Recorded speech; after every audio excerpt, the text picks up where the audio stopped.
as a Brazilian waxer, there's a lot of questions that people ask. And one of the main ones is people will say, I have this, can I get waxed if I have this condition? Can I wax if I'm on my period? Can I wax if I'm pregnant? Can I wax if I blank, blank, blank? 7.5, 8 times out of 10, you're usually good to get a wax. So instead of coming on here and saying, yes, you can still get waxed if you do this, you can still, don't mind my neighbor's dog, you can still get waxed if you have this. I'm just going to give you the comprehensive list of the contraindications. As estheticians, when we talk about contraindications, this can be when it comes to skincare treatments, waxing, things like that. Contraindication means you cannot receive the service because it will have an adverse reaction or even permanent damage. So don't mind my shirt.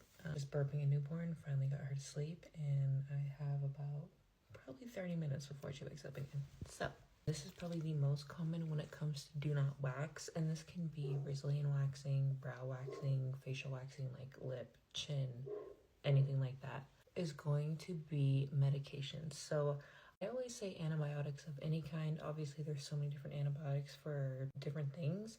I say to rather play it safe than sorry. If you're on antibiotics, you don't want to wax. Another huge one is going to be acne medications. Accutane being the biggest one. You actually need to be off Accutane for 6 to 12 months before you do get waxed.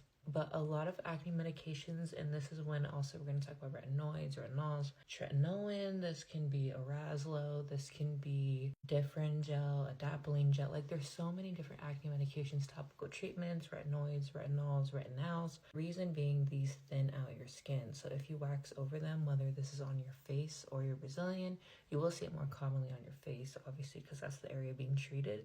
The skin is extremely thin and it will rip off with the wax. But acne medications are going to be a huge no-no.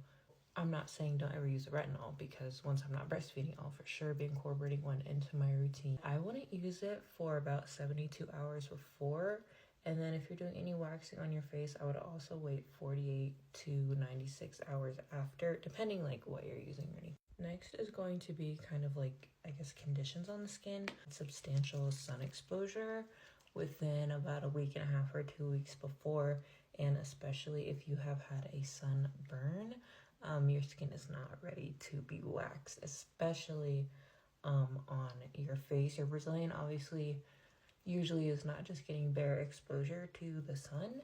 If you use a tanning bed, I prefer not to wax you. I know some waxers do still do it. I prefer not to, and especially not a Brazilian, because most people, when they're in the tanning bed, actually do go in butt booty naked. If you have active, like severe eczema, psoriasis,